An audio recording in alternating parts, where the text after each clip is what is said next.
Blending or smudging is a technique that artists use to soften transitions between light and dark, or to make an area look a little more shadowy.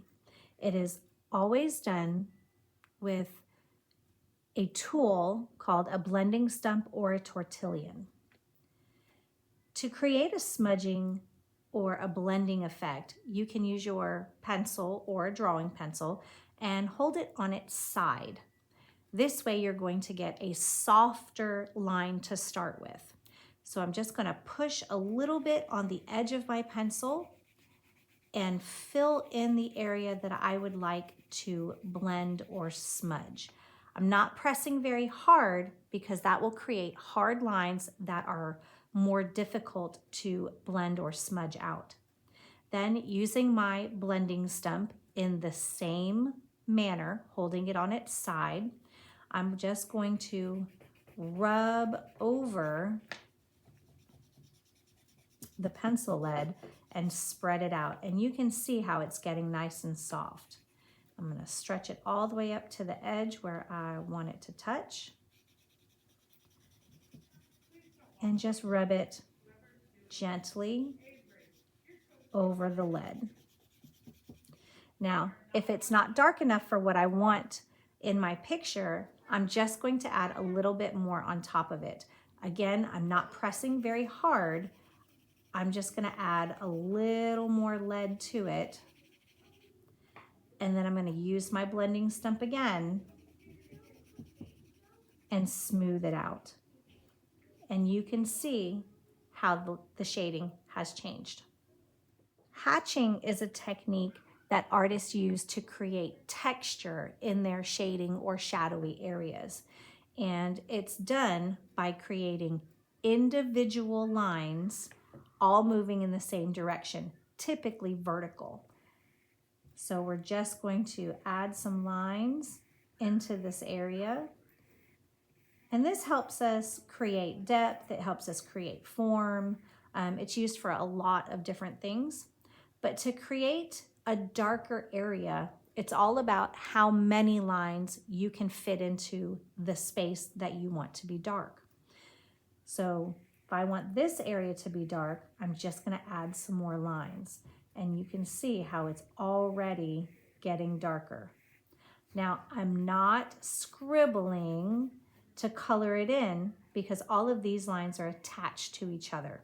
These are one line at a time, and the more lines I put in the space, the darker that space is going to get.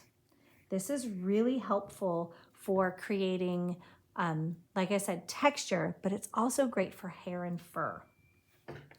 Now, cross-hatching is just like hatching. It's another technique artists use to create texture in their shaded or shadowy areas.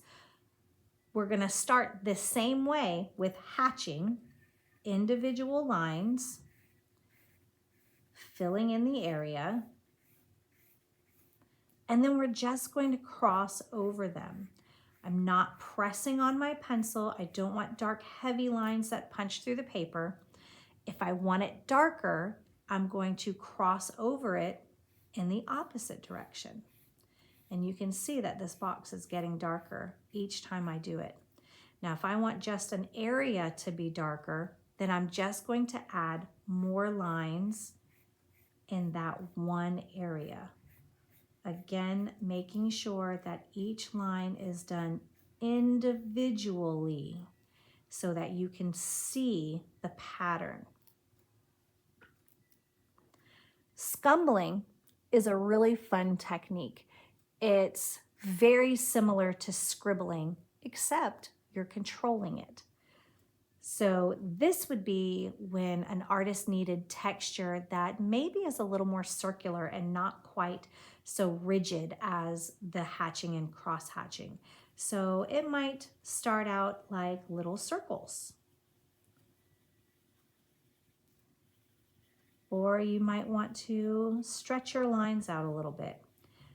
So very similar to scribbling, except I'm doing it on purpose and I'm controlling where I put it.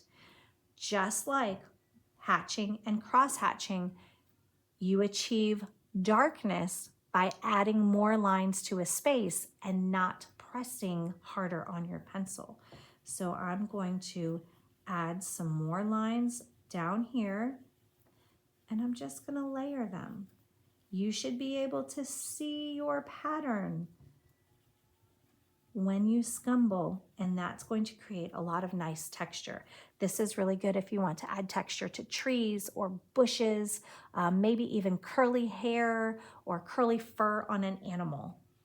So all of these are really easy to do with just your pencil and sometimes a tool.